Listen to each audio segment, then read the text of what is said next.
Video ini khusus untuk yang punya otak. Yang tidak punya otak skip saja. Oke teman-teman, kembali lagi dengan saya Vicky Ridho. Seperti biasa kita akan buat video reaction lagi soal sepak bola Indonesia.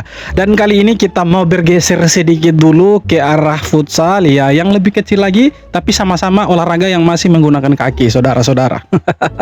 Yap, nasib sial dialami sama timnas Malaysia. Kenapa? Karena dari 3 kali babak penyisihan grup pertandingannya itu mereka selalu kalah. Dan yang sangat disayangkan, kekalahannya itu selalu dengan skor besar, skor telak. Ada yang 4-1, ada yang 7-0. Terakhir kemarin lawan Arab Saudi mereka dibantai habis-habisan 6-1 bro. Bayangkan 6-1. Jadi mereka pulang dengan kebobolan yang banyak dan juga 0 poin. Pertanyaannya, Indonesia kemana? Jangan tanya King Indo bro. King Indo sudah pasti lolos ke perempat final. Ya kita doakanlah semoga King Indo bisa juara Piala Asia Futsal kali ini teman-teman. Dan ya seperti apa reaksi dari pendukung Indonesia dan juga Malaysia? Mari kita simak sama-sama. Let's go.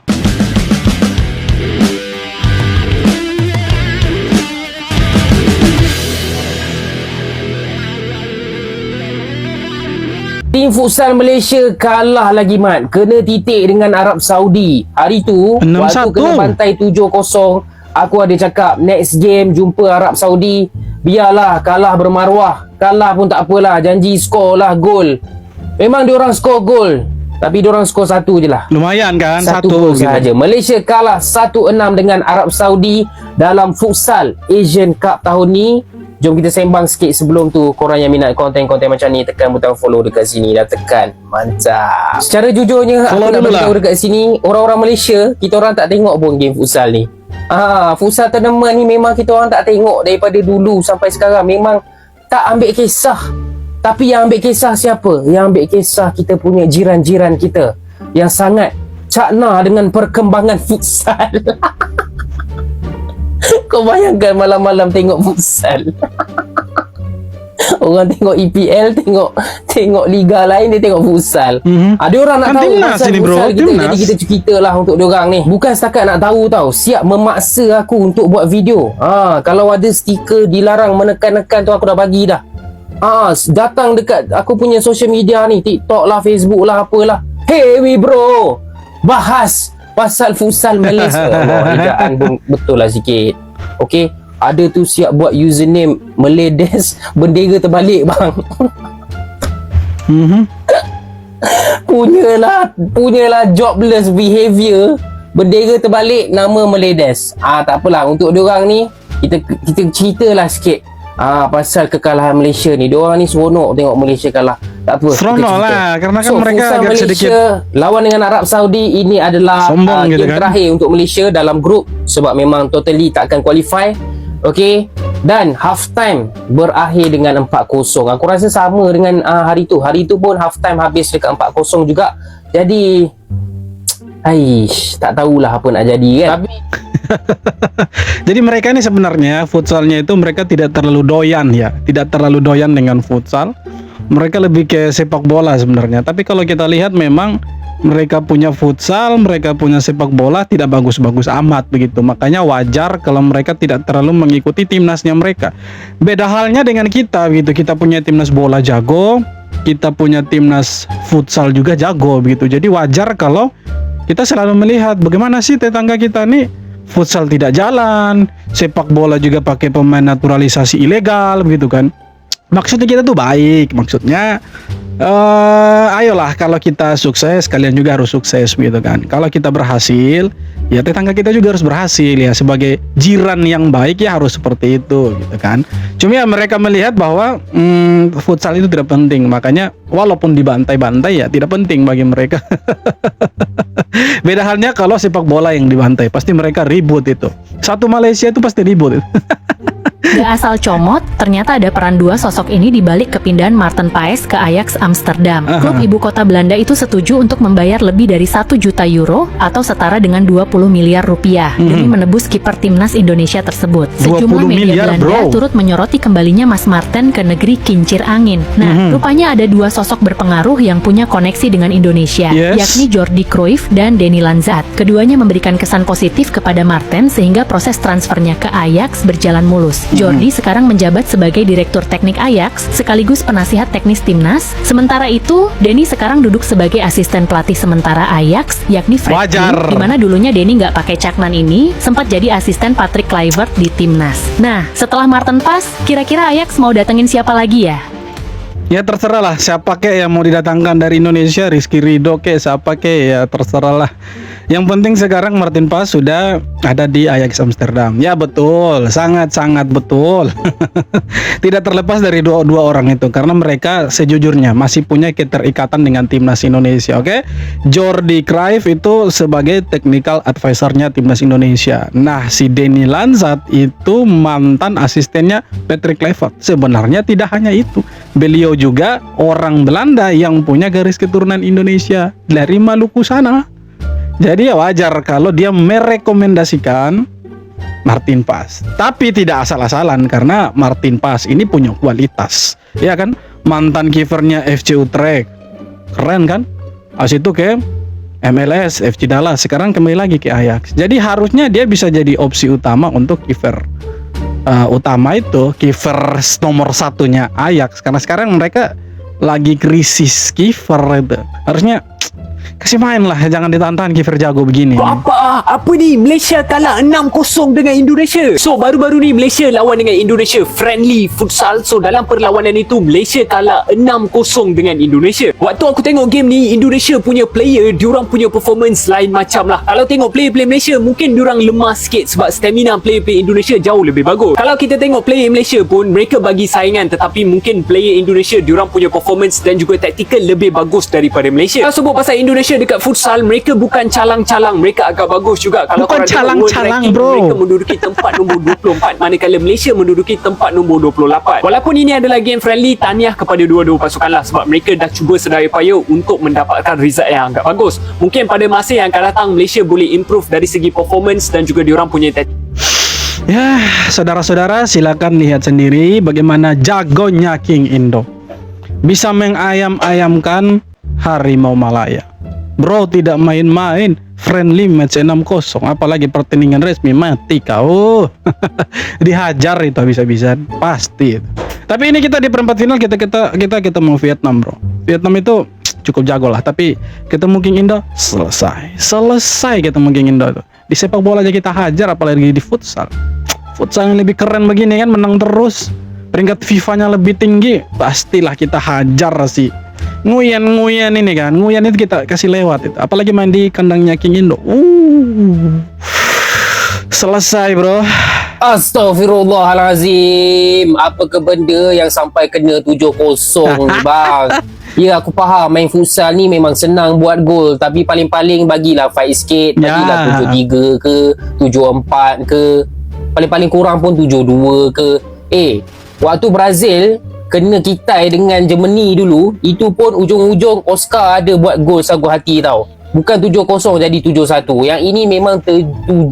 7 telur nih, 7 telur nih. Okey, jom kita sembang sikit pasal perlawanan futsal antara Malaysia dan juga Afghanistan ni. Sebelum tu, korang yang minat konten bola sepak boleh tekan butang follow dekat sini dan tekan mantap. Secara jujurnya memang aku tak tengok full game, aku tengok highlight sahaja. Berdasarkan highlight, awal-awal tu Malaysia ada banyak chances, tapi bila Afghanistan dapat chances, 1 chance masuk, 2 chance masuk, 3 chance 3 gol. So nampak macam clinical, and at the same time defender dan juga keeper Malaysia macam sepatutnya boleh buat lebih baik lah. Okay? Bayangkan, 1 peluang 1 gol, 1 peluang 1 gol. Gila tidak itu? Gila lah. 4 pemain diaspora resmi melanjutkan karir ke klub baru pada 2026. Maarten Paes sudah mencapai kesepakatan dengan Ajax Netherlands dan tinggal menjalani tes medis. Paes mengambil langkah besar di level klub Eropa. Posisinya sebagai kiper utama makin matang. Sementara itu, Miliano Jonathans bergabung dengan Excelsior Rotterdam sebagai pemain pinjaman dari FC Utrecht, Nederland. Miliano Jonathans pindah demi menit bermain dan perkembangan karir. Cetak gol lagi si Miliano, dan keren dia. konsistensi. Dari Indonesia, Dion Marks resmi menjadi bagian Persib Bandung. Dion Marks melanjutkan petualangan baru yang akan berlabuh di Liga Indonesia. Targetnya jelas, naik level dan bersaing lebih tinggi. Sedangkan Shane Patinama berlabuh ke klub ibu kota, Persija Jakarta. Bek kiri timnas Indonesia ini mencari tantangan baru. Menurut kalian, transfer siapa yang paling menarik? Jelas transfer yang paling menarik dan paling bombastis untuk Indonesia itu transfernya Martin Paes ya, untuk yang terbaru ini teman-teman. Dimana kita tahu pemain timnas kita ini, kiper terbaik timnas Indonesia ini kan bermain di MLS dengan FC Dallas. Tapi setelah ada pengumuman dari Fabrizio Romano ke Ajax, itu kita senang sekali. Kaget kita. Berita bagus ini kan. Cuma ya ada berita-berita yang membuat kita agak sedikit, kenapa sih harus begitu gitu kan. Seperti Shane Patinama, Dion Marks. Kalau mau dilihat, mereka ini usianya masih terbilang muda gitu kan. Dan mereka memilih Liga Indonesia sebagai pelabuhan berikutnya, tempat mereka berkarir gitu. Ya tidak masalah sebenarnya, tetapi kalau mau dilihat secara karir, menurut banyak orang itu salah satu penurunan karir gitu kan. Tapi menurut saya, kembali lagi, tidak selamanya kembali ke Liga Indonesia itu merupakan penurunan karir. Tidak selamanya seperti itu. Kita tidak tahu apakah di Liga Indonesia dia perform atau tidak. Oke, karena setiap pemain itu punya ciri khasnya masing-masing, skillnya berbeda-beda ya kan. Istilahnya dirimu ya dirimu, diriku begitu kan. Urus aja dirimu begitu kan. Istilahnya begitu. Jadi contohnya seperti Rafael Struijk. Rafael Struijk ini dia tidak perform di Liga Indonesia.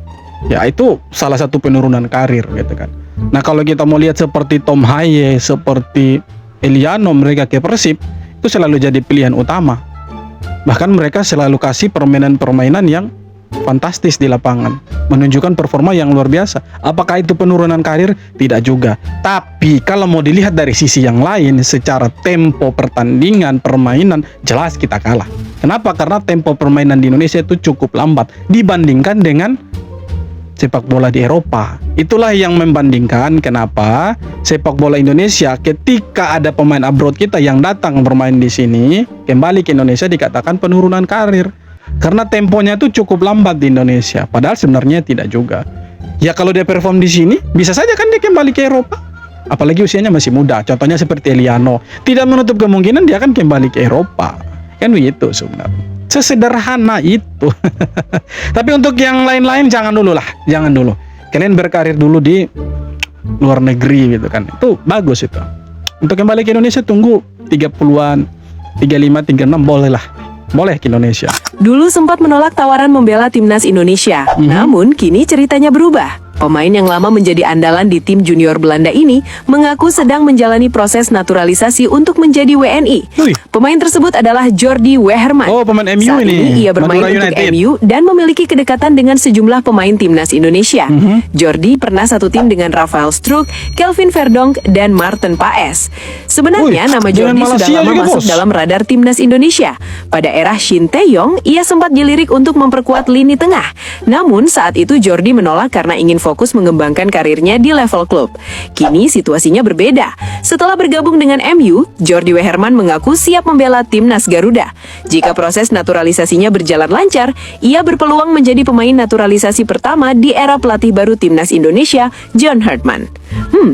Tapi kabarnya dia itu bukan menolak, tapi ada miskomunikasi sehingga dia waktu itu tidak jadi dinaturalisasi. Kabarnya seperti itu. Entahlah yang benar seperti apa. Intinya sekarang dia lagi proses naturalisasi. Pemain keturunan Indonesia, proses naturalisasi, bermain di Madura United. Punya kualitas. Jadi kalau dia main dengan timnas keren lah. Ini bisa dipakai di AFF nantinya atau yang paling dekat Maret besok, ya kan, bulan depan di FIFA Series. Bisa lah si Jordi Weherman ini dipakai di sana. Keren kan? Kita punya pemain keturunan tidak kurang, bro. Sangat-sangat melimpah banyak. Ketika dark system ini mulai ngoceh, berarti sepak bola kita sedang berada di jalan yang benar. Baru-baru ini mantan pelatih timnas Indonesia asal Korea Selatan Shin Tae-yong diundang dalam podcast Arya Halilintar. Ia berbincang banyak hal bersama Apa? YouTuber suami Bukan Arya. Aurel Hermansyah itu. Salah satunya yang disorot adalah Shin Tae-yong berkata, "Kenapa pria itu hanya membicarakan hal buruk tentang saya? Sampai sekarang saya masih heran kenapa dia selalu berbicara buruk. Bahkan saat saya berhasil menang melawan Arab Saudi, dia tetap berbicara buruk terhadap saya. Apakah dia benar menyukai sepak bola?" Ucapnya dalam podcast Atta Halilintar itu. Tidak lain tidak bukan pastinya Bung Towel lah yang dibicarakan oleh Shin Tae-yong. Inilah alasan sepak bola tidak akan bisa maju. Karena masih ada si busuk ini dalam mengkritisi timnas Indonesia. Sebenarnya tidak masalah, kritik ya bebas gitu kan, terserah gitu. Cuma kritikannya Bung Towel ini terlalu offside sebenarnya. Ya masa sih menang pun tidak diapresiasi ya kan? Kalau kalah wajarlah dikritik, imbang oke lah dikritik ya masuk akal gitu kan. Ini menang bro dengan susah payah.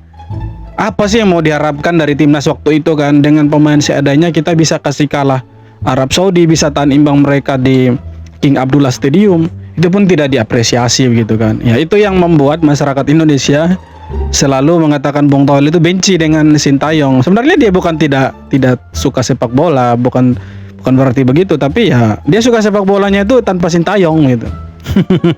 Karena mungkin bisa jadi apa yang dia minta ke Shin Tae-yong tidak tepati gitu kan. Maksudnya tidak mau ikut gitu kan. Ya jadi ya wajarlah dia tidak suka dengan Shin Tae-yong. Tapi terlepas dari itu semua, yang terpenting sekarang timnas kita harus berada di jalur yang berbeda. Maksudnya bagaimana bro? Maksudnya adalah timnas kita harus berbenah, timnas kita harus level up, dan ya kita harus menang terus lah. Menang terus. Tidak apa-apa kalah, intinya berjuang dulu, main dulu, ya kan. Nanti kemudian barulah mengikuti proses-prosesnya gitu. Intinya tahun ini kita juara AFF, masuk ke 8 besar atau semifinal Piala Asia, dan tahun berikutnya kita lolos Piala Dunia 2030. Oh itu kalau sampai terjadi bro, keren itu, sangat-sangat keren itu.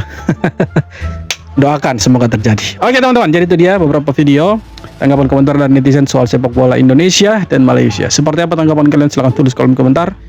Terima kasih banyak, kita jumpa lagi di video-video berikutnya. Hormat.